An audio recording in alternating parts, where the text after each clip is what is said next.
Got it? Here's your 1,000-word emotionally intense, Redemption Realm-style first-person story. I still remember the kitchen that night.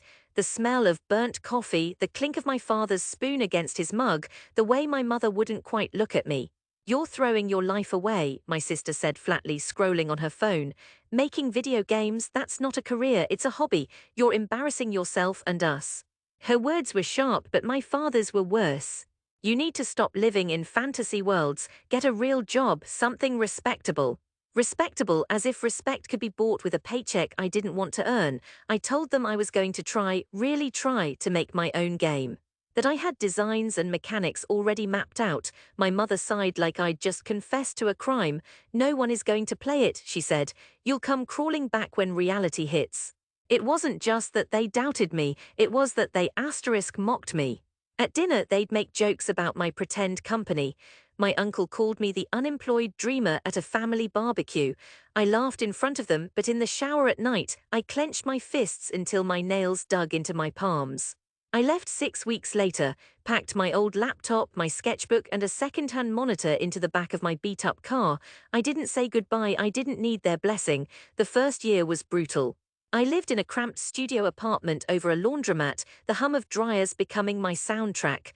I ate ramen twice a day, my fingers aching from coding and drawing until dawn. There were nights I stared at my screen, convinced they were right, that I was building something no one would care about. But every time that thought crept in, I remembered my father's voice, fantasy worlds. And I'd push harder because if I quit, they'd get to be right forever. I learned how to market. I took on freelance work to keep the lights on. I released small prototypes online, each one better than the last. I listened to feedback, tore my game apart, rebuilt it again. 2 years in, I launched the first playable demo of Ashes of the Horizon Asterisk. I watched the download counter tick upward like a heartbeat. Then the emails began, players telling me they'd stayed up all night exploring my world, that my story had made them cry, that the characters felt alive. By year 3, I had a team. By year 5, the game had sold over 2 million copies worldwide. Awards followed: Best Indie Game, Best Narrative, even Game of the Year from a major publication. The studio was thriving, I was thriving. And yet, I never forgot that kitchen. Last winter, my hometown invited me to speak at the local arts festival. I accepted, not because I wanted the spotlight, because I wanted to walk into that house again, no longer the unemployed dreamer. The day I arrived, the sky was heavy with snow. My parents' street looked smaller than I remembered. I parked in front of the old house, my car now a sleek black coupe instead of the rusted wreck I'd left in. My mother opened the door.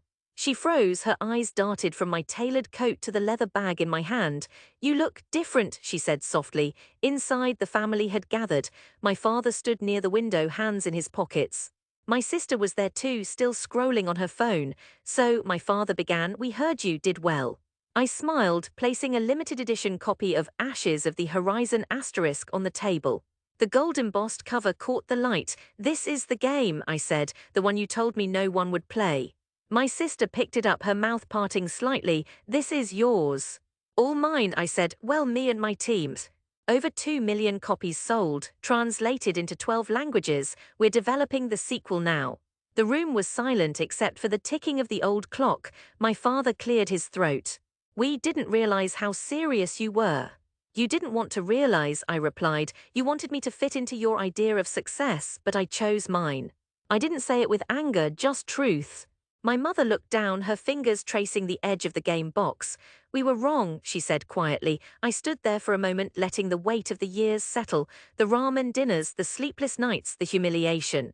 All of it had led here, not to their apology, but to my own certainty. "I'm speaking at the festival tomorrow," I said. "You should come, you might like what fantasy worlds can do."